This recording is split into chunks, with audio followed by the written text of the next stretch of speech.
Pues hoy tenemos la suerte de tener con nosotros a Jesús González Nieto, que aunque es muy joven y le quedan muchos años que aportar a la economía española y a los mercados de capitales, es una institución en España. Jesús ha vivido todo el proceso de crecimiento de BME y de bolsas y mercados.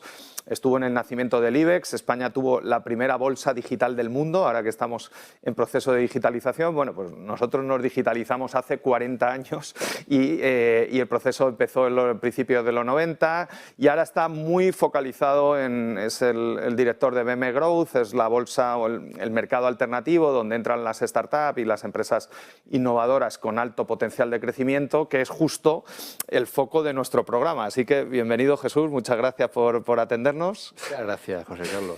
Cuéntanos un poco tu currículum, que es impresionante, pero tu visión, que es muy importante, Jesús. ¿Cómo ha cambiado el mundo desde que tú empezaste en esto de las bolsas al mundo actual, ¿no? Es un mundo muy diferente, aunque el activo es el mismo y se hace lo mismo que antes, pero de manera muy diferente. Efectivamente, yo creo que el elemento conductor de ese cambio ha sido la tecnología. Antes mencionabas la digitalización, ¿no? Yo cuando entré a trabajar en la bolsa ya por el año 87, ¿no? Todo eran papeles, la proximidad era un valor. Si tú estabas cerca del corro, oye, tenías más información, ¿no? Y si estabas fuera de la sala tenías menos, y si leías el periódico al día siguiente tenías poca información, ¿no? Eso ha cambiado radicalmente, ¿no? Ahora todo es absolutamente tiempo real, todo el mundo tiene la misma información. Otra cosa es que la sepa interpretar, otra cosa es que la información sea completa, pero es todo online. Y esa inmediatez ha cambiado, yo creo que también, la forma de invertir del inversor de a pie, sin duda ninguna. Ya nadie va al banco a comprar las telefónicas, ¿no? Tu gente la compra con el móvil o con el ordenador en casa, ¿no? Eso es muy importante. Y luego toda la tecnología se ha centrado en ayudar a tomar decisiones de inversión, y por eso todos los gestores profesionales no son nada sin la tecnología. Esto del olfato y tal, está muy bien lo del olfato, pero necesitas un elemento de tecnología. Yo creo que eso ha sido el driver, ¿no?, de este gran cambio y la diferencia que se observa, pues eso, desde los años 80-90 hasta hoy, ¿no? Oye, y antes de entrar a BME Growth, que es tu acción ahora y tu misión y tu vida, ¿no? Y sé que te dejas la piel con esas empresas a las que ayudas a financiar, cuéntanos el caso de éxito del IBEX, ¿no? Porque, o sea, ¿cómo recuerdas aquellos años donde íbamos a Nueva York a explicar nuestro caso de éxito de digitalización, a Londres, a los grandes centros financieros? ¿Y qué ha permitido la bolsa a esas empresas que han cotizado ahí? Porque la sensación es que el IBEX es una especie de club Bilderberg, de lobby y tal, pero bueno, son empresas que generan mucho empleo, ¿no? Por ejemplo, tenemos Iberdrola, que es líder mundial, poniendo eólica, y ha cerrado un acuerdo en la COP de 115.000 millones de dólares para invertir en eólica marina y en hidrógeno con Abu Dhabi en todo el mundo, o sea, no en España, en cualquier país, ¿no? Entonces, eso ha sido gracias a la bolsa y al IBEX, ¿no? Bueno, en parte sí, naturalmente, ¿no? Yo creo que la clave de todo estuvo en los años final de los 80, ya 90. Es decir, a España como país, en términos financieros, le faltaba músculo, faltaba tamaño. Había empresas, lo vemos en todos los sectores, ¿eh? En el sector de la energía, en el sector de la banca, por supuesto, ¿no? En el sector de las empresas de construcción. Había una multiplicidad de empresas medianas en términos europeos, pequeñas en términos globales, ¿no? ¿Qué permitió la bolsa? Hacerse mayores a esas grandes empresas. Y no estamos tan lejos. En los años 90, esa globalización de la empresa española, cuando se convirtieron realmente en multinacionales, fue a través de América Latina, a través de Iberoamérica, de las inversiones de Iberoamérica, que se financiaron todas a través del mercado de valores. Vamos, que podemos elegir cualquier ejemplo, ¿eh? De Telefónica, Iberdrola, cualquier ejemplo. Compraron las compañías de su sector en cada uno de los países de América Latina, unas en más, otras en menos, básicamente a través de ampliaciones de capital en bolsa, entregando acciones de la propia compañía a cambio de las acciones de la compañía, que a su vez también cotizaban en los mercados locales, muchas, no todas, ¿no? Y una parte en efectivo, que obtuvieron a través de ampliaciones de capitales.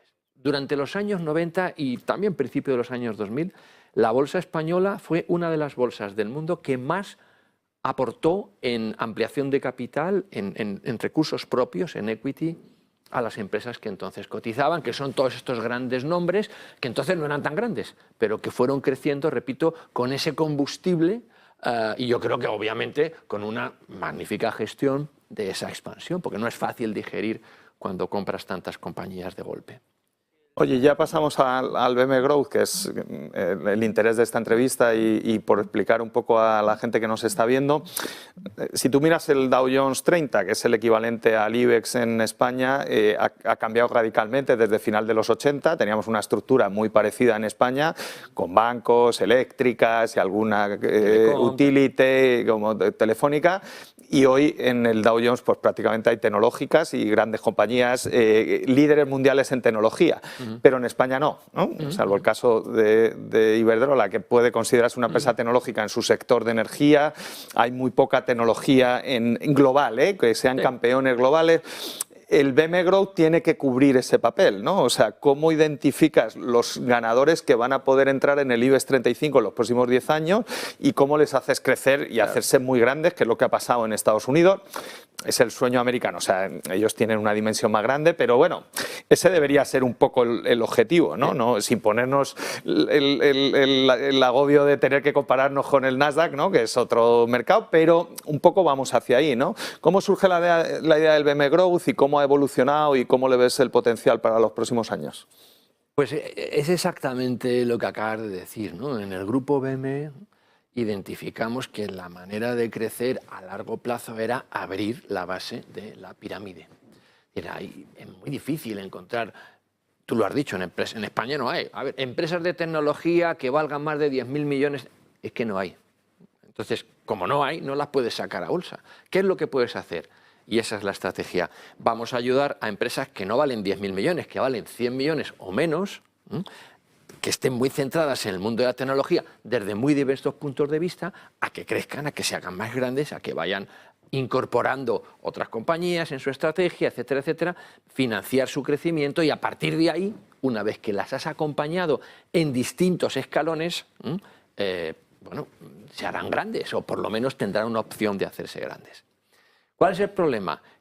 Que si el primer escalón mide 1,50 m, no puedes subir. Necesitas algún escalón intermedio, si no, no puedes, tus piernas no dan para crecer ahí. Tú no le puedes pedir a una empresa que tiene 50 empleados que tenga el mismo comportamiento, que cumpla las cosas exactamente igual que una empresa que tiene 5.000 empleados, que no tiene... Ahí se lanza la idea, estamos hablando ya del año 2009, 2008, de un mercado para empresas más pequeñas, un mercado, una bolsa de pymes, una bolsa de emprendedores, una bolsa de... ¿vale? Y ahí, como siempre, ¿no? Los principios son complicados, ¿no? Porque no hay inversores que pensaban que eso podía ser apto para su cartera, los intermediarios no estaban centrados en eso, estaban centrados en las empresas del IBEX, las propias compañías no tenían esa mentalidad, esa opción de oiga, si yo voy aquí puedo ayudar a crecer mi compañía utilizando... Bueno, pero es que esto nada más que las empresas muy grandes. Y hoy todavía las empresas en España consideran que la bolsa es para eso, multinacionales, para empresas muy grandes, y las pequeñas no van a tener acceso. Y eso es lo que se ha conseguido, en mi modesta opinión, romper en el grupo BME, utilizando estos mercados alternativos que mencionabas, no solamente en renta variable, también en renta fija, y que den acceso al mercado de valores a empresas que, pues es verdad, en los años 80, 90, incluso los 2000, era inimaginable, ¿no? Y esa es la estrategia, buscar cómo hacer un mercado a la medida de esas empresas más pequeñas, de tal manera que sin una exigencia inimaginable para una empresa tan pequeña, puedan realmente funcionar y puedan financiarse a través del mercado. Ese es lo que subyace al BM Growth. Y luego, a ver, se habla de estar en bolsa tiene costes, ¿no? Principalmente el coste de la transparencia y unos estándares que exige BME, que sois como el árbitro, ¿no? O el regulador, que tenéis que exigir la CNMV también, que se presenten unos estándares de información, que la información está auditada, que sea creíble. crédito viene del latín de credere. Cuando tú emites una acción o un bono en bolsas y mercados, estás pidiendo crédito. Entonces, para que te crean, esa transparencia tiene que ser real. ¿Tú crees que realmente hay un coste de la transparencia? ¿O tu experiencia con las empresas que has trabajado en BM Growth, la transparencia les modernizan y les elevan y los transforman para hacerse más competitivas y más productivas a nivel mundial? Es que no lo considero un coste, lo considero una inversión. Las compañías, evidentemente hay un elemento que se retroalimenta, ¿no? Las compañías que se atreven, entre comillas, a lanzarse al mercado, se autoexigen, se autoimponen una disciplina que obviamente necesita una estructura para generar la información que está en esa disciplina. Es decir, no solamente es quererlo, es que tienes que hacer algunas cosas para poder cumplirlo, ¿de acuerdo? Pero eso autogenera un elemento de orden, transparencia, exigencia interna, de hacer las cosas bien porque debo hacerlas y porque hay unas normas que me lo imponen, que elimina muchas tentaciones. Y como efectivamente consideras, la confianza es el elemento que subyace a todo el mercado financiero y al mercado de bolsa, por supuesto, también. O sea que yo creo que es clave que una compañía entienda que quizás su modelo de negocio puede llegar a fracasar, pero lo que nunca puede suceder es que la compañía no cuente las cosas, no las cuente a tiempo, no las cuente bien. Incluso hay que anticiparse, especialmente cuando las cosas pueden ir mal. Nosotros lo insistimos muchísimo con las compañías. Hay que anticiparse, hay que contarlo y hay que contarlo bien, transparente.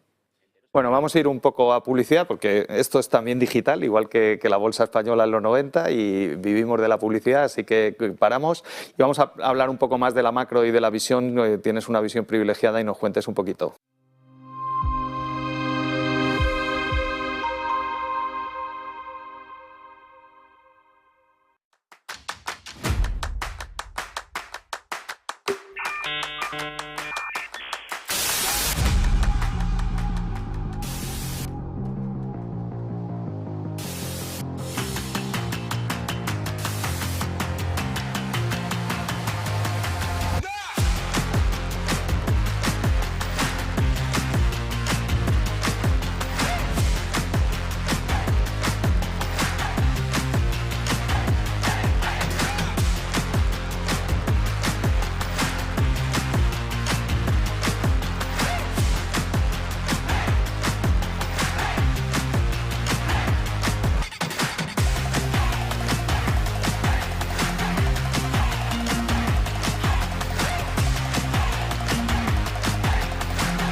Ven al Torreón, estamos en El Pardo, un espacio único en plena naturaleza. Disfruta de momentos de desconexión mientras saboreas la mejor gastronomía. Disponemos de 7 amplias terrazas y salones para todo tipo de eventos. Degusta nuestros exquisitos platos acompañados de una selecta bodega de vinos. A tu servicio, un gran parking y zona infantil. Abierto los 365 días del año. Cocina ininterrumpida desde las 10 de la mañana hasta las 12 de la noche. Haz tu reserva.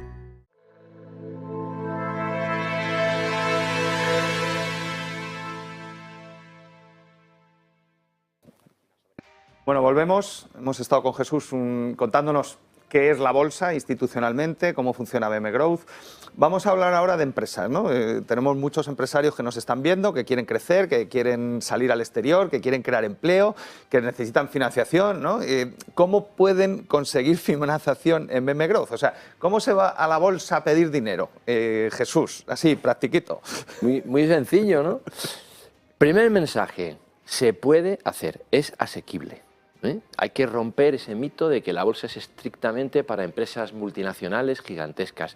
Se puede hacer, y de hecho ha habido ya 140 que son las que ahora están cotizando, ¿no? Pero ha habido como 170 compañías que ya lo han hecho. O sea, que si lo han hecho 170 compañías, su compañía lo puede hacer también, hombre. ¿Qué es necesario? Bueno, primero, hambre de crecer, necesidad de financiación, necesidad, financiarse, etcétera. Aunque no todas las compañías vienen en primer lugar buscando financiación. Muy importante, hay compañías que resuelven otros problemas, pero ahora hablaremos de eso, si te parece, sí. José Carlos, ¿no? ¿Qué hace falta? Bueno, la compañía tiene que estar mínimamente ordenada. Una sociedad anónima, hay que convertir en una sociedad anónima, tiene que tener un consejito de administración, dentro del consejo, hombre, pues alguna persona más relevante, experta, independiente, que sepa un poquito de finanzas, que sepa un poquito de contabilidad, del propio negocio, sector.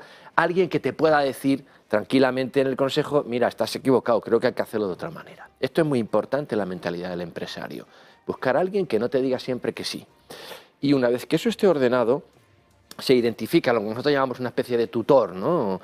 Un mentor, que llamamos asesor registrado, que es una entidad, normalmente es una entidad de asesoramiento, de financiación, algún Big Four, compañías más medianas, de boutiques, que en definitiva lo que hacen es hablar el mismo idioma que el empresario y que el mercado, y hacen un poquito de traductor simultáneo y ayudan a ese empresario a exponerse, que ese sería el segundo plan, ordenarse, exponerse ante el resto de los inversores. Se prepara una información de qué es lo que voy a hacer y para qué necesito el dinero. Y a continuación... ¿Y cuánta rentabilidad te voy a dar? Que es una cosa que el inversor... Cuando hablas del mercado es el inversor que tiene el ahorro. Sin el ahorro no hay inversión, ¿no? Efectivamente. Hay que enamorar al inversor, pero hay que saber que cuando uno enamora a alguien, luego tiene que cumplir. Tiene que entregar. Tiene que haber convivencia. Tiene que haber convivencia. Esto no va de doy el golpe, me llevo 3 millones o 10 millones y luego ya veremos, no, porque entonces estás muerto. Claro. Y hay 140, pero cuéntanos casos de éxito de verdad, o sea, cosas de las que tú personalmente y en BME os sentís orgullosos de, oye, para esto montamos BM Growth. Claro que sí, claro que hay unos cuantos, afortunadamente. Nuestro héroe número 1, pues lo conocerá mucha gente, MásMóvil. MásMóvil nadie sabe que empezó en BM Growth en el 2013, si no recuerdo mal, con una empresita que se llamaba Ibercom, del País Vasco, de Donosti, y que se dedicaba a voz y datos de pymes. Ya está, ¿vale? Luego, a partir de ahí, hubo una serie de operaciones, empezaron con el negocio de la telefonía, digamos, low cost, y hicieron camino comprando otras compañías e integrando. Yo creo que ese es el secreto y ese es el primer elemento que todas las compañías que han triunfado en el BM Growth lo han utilizado, comprar otras compañías. O sea, tú consigues capital del ahorro de los inversores para invertir en otras compañías, hacerte grande y generar más valor y subida de precio de la cotización. Efectivamente. Bueno, eso es crecimiento empresarial. O sea, Eso es crecimiento. Para eso sirve la bolsa. Sirve para consolidar sectores que están atomizados. Nuestro gran problema en España es la capacidad de competir por el tamaño. Correcto. Oye, si una compañía, a través de una consolidación, es decir, de compras de otras compañías similares o complementarias, consigue generar más tamaño, va a ser más competitiva, su valor va a crecer. ¿vale? Obviamente también hay sectores y empresas que han crecido y han generado más tamaño invirtiendo directamente en expansión internacional, por ejemplo, ¿no? O generando otros negocios complementarios. Voy a dar un par de nombres. Gigas es una empresa que ahora es más de telefonía, pero durante mucho tiempo ha sido una empresa fundamentalmente de alojamiento en la nube, bueno, pues, no solamente servidores, sino todo tipo de datos en la nube, etcétera, etcétera, ¿no? Bueno, que han hecho invertir dinero para expandirse internacionalmente, organizar centros computacionales remotos con disponibilidad prácticamente en todo el mundo, ¿vale? Y luego han dado un salto comprando e integrando otra empresa de telefonía de Portugal, de tal manera que esa compañía, que inicialmente no valía más de 10 millones de euros, bueno, ahora vale casi 150 millones de euros tan solo 6 años después, ¿no? Hay algunas otras compañías de índole más familiar que están también resolviendo otro tipo de problemas. La última que se ha incorporado, sin ir más lejos, una pequeña compañía de Gerona que se llama iFlex, se dedica, bueno, a temas de embalajes, de etiquetados, etcétera. Bueno, lo que tenían era la necesidad de saltar a la siguiente generación, poner un poquito de orden dentro de la compañía, identificar y separar un poquito capital y gestión, que es otro de los grandes problemas de la empresa en España. La empresa familiar, que se concentra todo el poder en, como es lógico, en el fundador, y que no es fácil pasar eso a la siguiente generación sin que haya líos, sin que haya peleas, sin que haya... Bueno, pues el tener un, vamos a decir, árbitro exterior, que es el mercado, que son todos los inversores, que te dicen, oye, yo te voy a ayudar, voy a poner un poco de dinero en tu compañía, pero quiero que esto lo organicemos bien. Y que sea transparente. Exacto. Y que las decisiones no se tomen en la cocina de casa, sino que, oye, hay un consejo, lo explicamos, lo avanzamos, cumplimos lo que decimos. Eso es muy importante también para las compañías. Oye, y empresas tecnológicas, ¿no? Este es un país con déficit tecnológico, la tecnología te permite aumentar la productividad y los salarios, es una variable que a los economistas nos gusta mucho. El ser humano ha dejado de ser una especie animal como el chimpancé, sí, y se ha convertido en una especie humana, sí, gracias al desarrollo tecnológico, desde el fuego hasta los cohetes espaciales, ¿no? Correcto. ¿Qué empresas tecnológicas han aprovechado BM Growth para empezar a crecer y saltar? Casi una cuarta parte de las compañías que cotizan en BM Growth están en ese sector de digitalización, ¿no? El elemento tan necesario para toda la sociedad. La gran revolución. La gran revolución que estamos viviendo, ¿no? Muchas veces no nos damos cuenta. Hay empresas como Icertis, que se dedican, o Altia, que se dedican solamente a eso, a ayudar a otras empresas a digitalizarse. Pero hay otras empresas que, fundamentadas en esa tecnología, están disrumpiendo en su propio sector. Dos ejemplos, Making Science o Mio Group, son empresas, aparentemente empresas de comunicación que ayudan en temas de marketing, pero que lo que han hecho es revolucionar a partir de la digitalización, redes sociales, digitalización de la comunicación, etcétera, etcétera, revolucionar en otras compañías y en ellas mismas, ¿no?, la capacidad de venta, de distribución. Compañías, por supuesto, que se dedican a temas ya muy de nicho, ¿no? Hay algunas compañías de inteligencia artificial que generan y que desarrollan ese tipo de tecnología. En definitiva, ya te digo, una cuarta parte son empresas solo de digitalización y otros 2/3 estamos hablando de compañías que utilizan tecnologías innovadoras para crecer más rápido. Porque al final el denominador común en el mercado de capitales es que el inversor quiere ver algo un poco distinto, una capacidad de crecimiento mayor, y eso lo permite el mercado. Y luego, o sea, tú sales a BM Growth, te ordenas, te haces transparente, consigues capital, ¿no? ¿Cómo te abre el BM Growth el otro gran mercado que es el MARF y el mercado de renta fija alternativa, que cumple 10 años y que ha sido un gran éxito? Yo trabajé en Accessor, en la agencia de rating, yo creé el comité de rating de Accessor y estoy muy orgulloso, ¿no? Sí. Cómo una compañía, a través del capital de BM Growth, puede crecer apalancándose, claro, en emisión de bonos. Claro, es que eso es cerrar el círculo. En definitiva, yo ya tengo acceso al equity, de hecho he hecho una ampliación o varias de capital que me empiezan a dar más músculo en la compañía, y lo que quiero hacer ahora es diversificar un poco más mis fuentes de financiación. Entonces hay muchos ejemplos, cualquiera de estos que he mencionado, desde luego, es uno de ellos, Móvil, la gente de Icerti, la gente de Making Science, etcétera, emiten pagarés o bonos con muchísima facilidad en el MARF, ¿no? Ya tienes que tener un poquito ya de... Es como el segundo paso, ya tienes que tener un poquito más de tensión, de capacidad. Hay mucha emisión también en el ámbito de las tecnologías de transición energética, que hay también unas cuantas compañías de estas en BM Growth y todas enseguida emiten bonos y bonos verdes además. ¿Por qué? Porque claro, se diversifican y no tienen que depender solamente del banco o del direct lending, sino directamente van al mercado y lo llegan. Y eso es magnífico porque, insisto, abre o cierra, no sé cómo llamarlo, el círculo de financiación de la propia compañía. Bueno, tengamos un sueño, ¿no? Como decía el clásico, España tiene la mitad de empresas medianas, entre 50 y 250 trabajadores, que el promedio europeo, ¿no? Si conseguimos llegar a ese promedio, que serían unas 5.000 empresas, ¿no? Tendríamos pleno empleo y habríamos tenido una subida de salarios porque esas empresas pagan el doble de salarios que las de menos de 50, ¿no? Sueña un poquito, Jesús, ¿no? ¿Qué te gustaría que pasaría en BM Growth en 2030, ¿no? ¿Dónde ves el BM Growth y qué tipo de empresas te gustaría que entraran? ¿Cómo ves la estructura empresarial de la economía española? ¿No? Soñando, en positivo, pero posible. Sí, un sueño posible, un sueño posible. Hombre, yo creo que si conseguimos mantener el ritmo que tenemos y si es posible aumentarlo un poco más, en 6, 8 años tenemos que ser capaces de tener no el doble, más del doble de compañías cotizando ahí, que nos equipararía a algunos vecinos nuestros, ¿no? En definitiva, tener entre los 300 y 400 nombres cotizados, que luego además se multiplica con emisiones, como has mencionado, en el MARF, en renta fija, nos daría un impulso grande.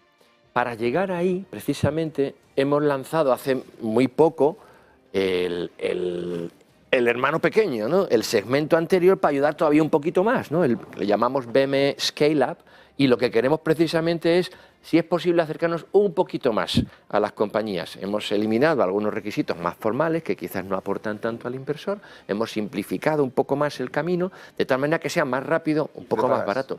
Y eso ayuda a preparar, ayuda a entrenar con fuego real a las compañías, ¿no? Que eso no va a ser una explosión de financiación, pero sí va a permitir a muchas pequeñitas decir, oye, yo puedo ser mucho más grande en el mercado. Y eso nos permitiría soñar y duplicar el número perfectamente en 5 o 6 años. Oye, ya, ¿no? Vosotros estáis dentro de un grupo de una gran bolsa europea, ¿no? Competimos con las bolsas americanas, competimos con las bolsas asiáticas, ahora también con el Medio Oriente, ¿no? Que están muy pujantes los árabes también en este segmento. Vamos a dar un poco de visión europea, ¿no? Nosotros, al final, yo vengo ahora de China, somos europeos, ¿no? Competimos con un gran gigante como China, entonces, claro, ¿cómo le explicas a los chinos que estamos hablando aquí de repartir poder entre comunidades autónomas cuando ellos son tan grandes, ¿sabes? O sea, yo tengo una visión muy europea, ¿no? ¿Cómo vamos a una integración mayor?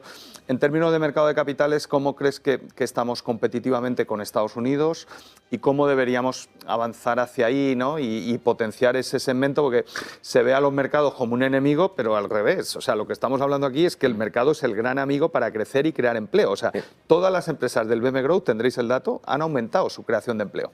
Absolutamente. Claro. Mira, en los últimos, a una tasa compuesta espectacular, ¿eh? En los últimos 5 años han aumentado empleo a una tasa compuesta del 20% anual. ¿eh? Bueno, el promedio de la economía española es el 2%. ¿eh? Por eso. O sea, el BM Growth crea 10 veces más empleo que el promedio. Sí. ¿no? Es espectacular. 19 para ser exactos, pero vamos. ¿Cómo hacemos desde una visión?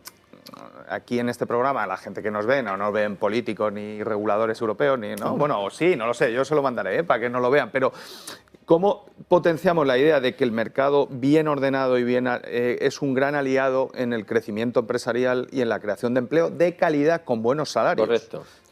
Pues yo creo que Europa, no solamente España, en general Europa tiene un gran reto y es convencer a los propios europeos de que inviertan en empresas más pequeñas. Y en Europa. Europeas, claro.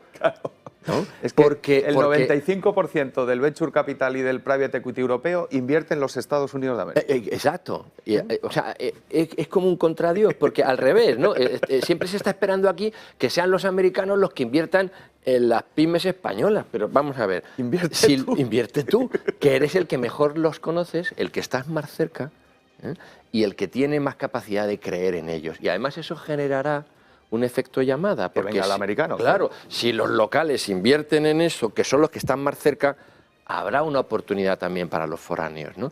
Yo creo que ahí hay una tendencia también incluso de los poderes públicos, ¿no?, de ayudar desde Europa, desde los distintos bancos de desarrollo tanto de países como de transnacionales en Europa, poner más dinero en private equity, en venture capital. Yo creo que hay que poner más dinero o ayudar a que la gente invierta en los mercados de capitales directamente. Que utilice vehículos, por supuesto, ordenados y tal, pero que se dé cuenta de que ahí es necesario en cualquier cartera, porque además es complementario el comportamiento de los small caps o de los micro caps, en este caso, de las compañías grandes. Creo que tenemos ese reto. Es un tema cultural, hay que educar a la ciudadanía. Nosotros hacemos mucho proselitismo en ese sentido porque creemos que es muy necesario educar a las empresas, pero también educar a los inversores, porque si solamente convencemos a las empresas, pero no hay inversores, me parece que no vamos a hacer el negocio. Y el inversor institucional, al final el ahorro se canaliza a través de fondos de inversión, ¿no? ¿Cómo le ves, ¿no?, y qué esfuerzos hacéis en BM Growth? ¿Y cómo es clave que ese inversor focalice ahí, ¿no?, para expandir el mercado, que haya más liquidez y que ese mercado, o sea, además de transparente, sea más eficiente? O sea, básicamente lo que te da la bolsa es una valoración de tu compañía en tiempo real, ¿no?, y que esa valoración sea lo más próxima al mercado con un número de transacciones diarias o semanales importante. Perdona, 100% de acuerdo. Es esencial que haya más inversores, pero sobre todo más inversores, vamos a llamarle inteligentes, ¿no?, Cualificado, ¿no? Cualificados, especializados. Porque eso es lo que te da el medio-largo plazo, la visión, la gente que se estudia la compañía, que entiende el modelo de negocio y que va por allí. Y eso es muy incipiente todavía en España. Lamentablemente tenemos pocos inversores de este cariz. Se van creando, esa es la buena noticia. Hemos pasado del 0 a tener, bueno, pues una cierta masa crítica, pero siempre tienes el miedo de que esa masa crítica sea oportunista, que sea, oiga, como ha funcionado bien en A, B y C, voy a poner yo mi dinero en D, pero en el momento que A, B y C no funcionen ya me lo saco. Es decir, esa dedicación en el medio o largo plazo es la que hay que cultivar.